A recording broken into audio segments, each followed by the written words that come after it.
दिवाली क्यों मनाई जाती है? रोचक कहानियां और परंपराएं। दिवाली के त्योहार को दीप पर्व अर्थात दीपों का त्योहार कहा जाता है। दिवाली के दीप जले तो समझो बच्चों के दिलों में फूल खिले, फुलझड़ियां छूटी और पटाखे उड़े।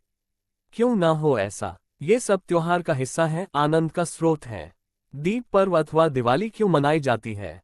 इसके पीछे अलग अलग कहानियां हैं, अलग अलग परंपराएं हैं।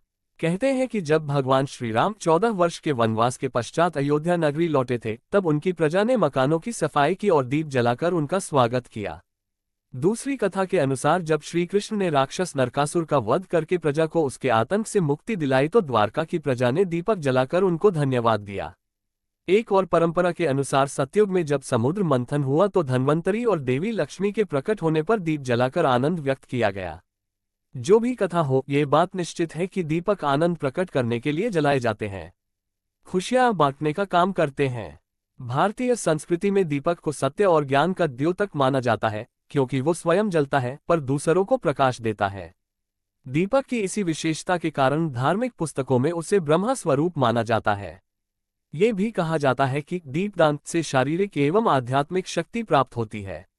जहां सूर्य का प्रकाश नहीं पहुंच सकता है, वहां दीपक का प्रकाश पहुंच जाता है।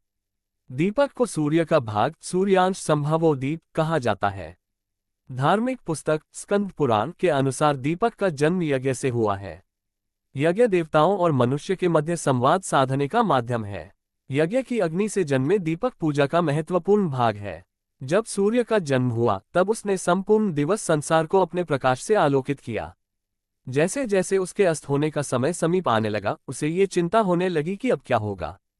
उसके अस्त होने के पश्चात दुनिया में अंधकार फैल जाएगा। कौन मानव के काम आएगा?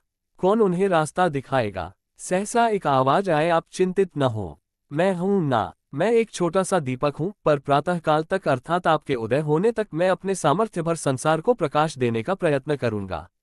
सूर्य ने संतोष की सांस ली और अस्त हो गया। दीपक का आरंभ कब हुआ, कहाँ हुआ, ये निश्चित रूप से कहना कठिन है। अनुमान है कि प्राचीन समय में जब मानव ने अग्नि की खोज की होगी, तभी दीपक अस्तित्व में आए होंगे।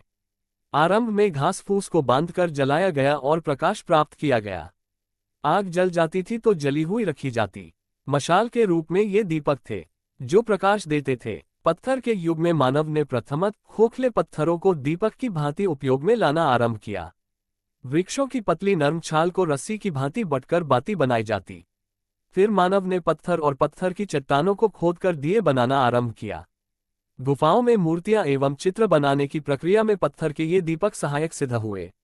भारत में अजंता, एलोरा तथा अन्य स्थानों पर गुफाओं में कला के अद्वितीय प्रदर्शन में पत्थर के दिए काम आए। फ्रांस में विजेरे नदी के किनारे की गुफाओं में पत्थर के दिए प्राप्त हुए हैं। पत्थर के दियों के पश्चात सीप और शंख अस्तित्व में आए। दीपक का आकार बदलता रहा। वृक्ष की छाल बत्ती बनाकर प्रकाश देने का काम करती रही। धीरे धीरे मानव ने मिट्टी के दीपक बनाना सीख लिया। धीरे धीरे जैतून, सरसों और शीशम का तेल उपयोग में लाया जाने लगा। सत्य तो ये है कि आज भी सर्वाधिक मिट्टी के दीपक ही प्रचलित हैं।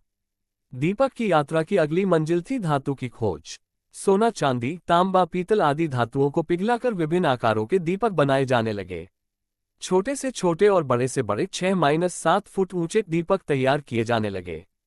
उन्हें संभालने के लिए पीतल की मूठ लगाई जाती थी। उस काल में बिजली नहीं थी।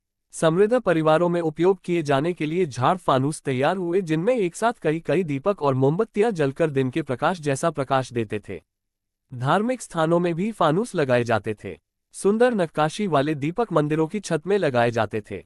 द्वार पर हाथी और शेरों की आकृति वाले दीपक दक्षिण भारत के मंदिरों में आज भी देखने को मिल जाते हैं। प्राचीन धार्मिक ग्रंथों में विभिन्न प्रकार के दियों का उल्लेख मिलता है। महाभारत में रात्रि के समय जब घटोत्कच से युद्ध हुआ तो दुर्योधन ने सैनिकों को हाथों में जलते हुए दीपक रखने का निर्देश दिया था। मथुरा, पाटलिपुत्र, पटना, टैक्सिला, तक्षशिला, पाकिस्तान में अवंतिका, उज्जैन आदि में खुदाई के दौरान मिट्टी के दीपक प्राप्त हुए थे।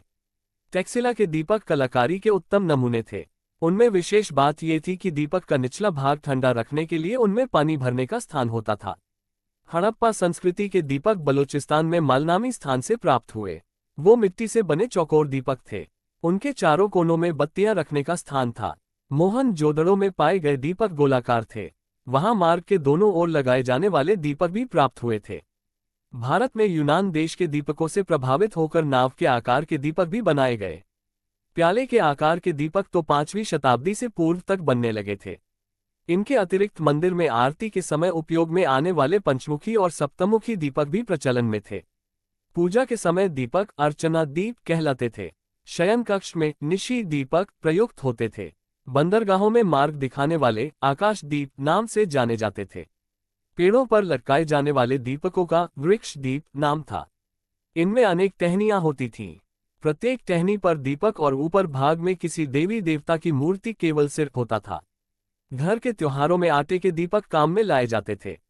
दूसरों की भलाई के लिए काम में लाए जाने वाले नंदा दीप कहलाते थे। कलहन की राज तरंगिनी में धनिकों के घरों में मोती माणिक के दीपक मणिदीप इस्तेमाल किए जाते थे। सुंदर स्त्रियों के रूप में दीपांगना अथवा दीपलक्ष्मी ऐश्वर्य को दर्शाते थे। भारत के विभिन्न राज्यों के दीपक अपनी अलग पहचान रखते हैं, जैसे व्याघ्र दीप ओडिशा, राजलक्ष्मी दीप बंगला, मयूर दीप राजस्थान, कनक दीप बिहार, नागदीप महाराष्ट्र बहुत प्रसिद्ध हैं। भारत में पुणे महाराष्ट्र का केलकर संग्रहालय और ग्वालियर मध्य प्रदेश का प्रिंस ऑफ वेल्स म्यूजियम अपने दीपक संग्रह के लिए प्रसिद्ध है। महात्मा बुद्ध की माता श्री मायादेवी के शयन कक्ष में रखा रहने वाला लकड़ी के खंभे पर गांधार शैली में बना हुआ दीपक भारत का सबसे बड़ा दीपक है। मिस्र देश के सम्राट क्लोरस के महल में एक इतना बड़ा दीपक था जिसका प्रकाश 200 मील तक जाता था।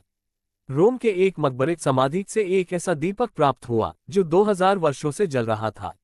मिस्र के पिरामिडों, रोम और ब्राजील के मकबरों, मेक्सिको की घाटियों, मेसोपोटामिया की पुरानी कब्रों के भीतर से जलते हुए दीपक प्राप्त हुए थे। कब्रों में मृत शरीरों के साथ जलते हुए दीपक रखे जाने के पीछे ये श्रद्धाभाव था कि मृत्यु के पश्चात आत्मा को अंधेरे में भटकना न पड़े।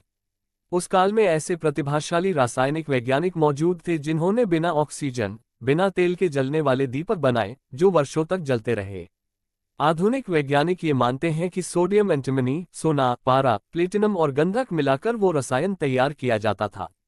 ऑक्सफोर्ड यूनिवर्सिटी के कुछ वैज्ञानिकों ने इस संबंध में कई प्रयोग किए। उन्होंने मिथाइल अल्कोहल और फास्फोरस सल्फाइड का मिश्रण तैयार करके दीपक में भरा, पर दीपक 3 महीने से अधिक न जल सका। उनके समस्त प्रयोग निष्फल हुए। अब कुछ और आश्चर्यजनक दीपों की कहानियां सुनिए। 1804 में इटली के सिसिली टापू के एक गांव में एक किसान के खेत में एक मकबरा मिला। मकबरे की छत और द्वार सीसा एवं अन्य धातुओं के मिश्रण से बंद किया हुआ था। जब छत तोड़ी गई तो सब ये देखकर स्तंभित रह गए कि मकबरा रोशन था। लाश के सिरहाने एक मर्तबान में रखा हुआ दीपक जल रहा था। कई लोग तो इसे भूतों की कारस्तानी समझकर भाग खड़े हुए। किसी ने साहस करके मर्तबान तोड़ डाला। मर्तबान के टूटते ही दीपक बुझ गया। मकबरों से मिले कागजों के अध्ययन से ज्ञात हुआ कि वह दीपक सैकड़ों वर्षों से जल रहा था।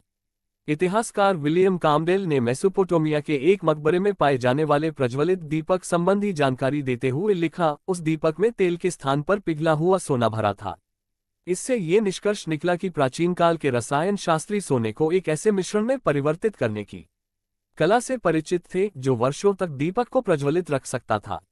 इतिहासकार लायंस बैन ने अपनी पुस्तक मेक्सिको की संस्कृति में देवी के एक मंदिर में पाए जाने वाले दीपक के बारे में लिखा है, वह दीपक मिट्टी का बना हुआ था जो आपस में जुड़े हुए 2 बर्तनों में बंद था। एक बर्तन पर सोने की तो दूसरे पर चांदी की परत चढ़ी हुई थी। तेल के स्थान पर एक अपरिचित मिश्रण भरा हुआ था।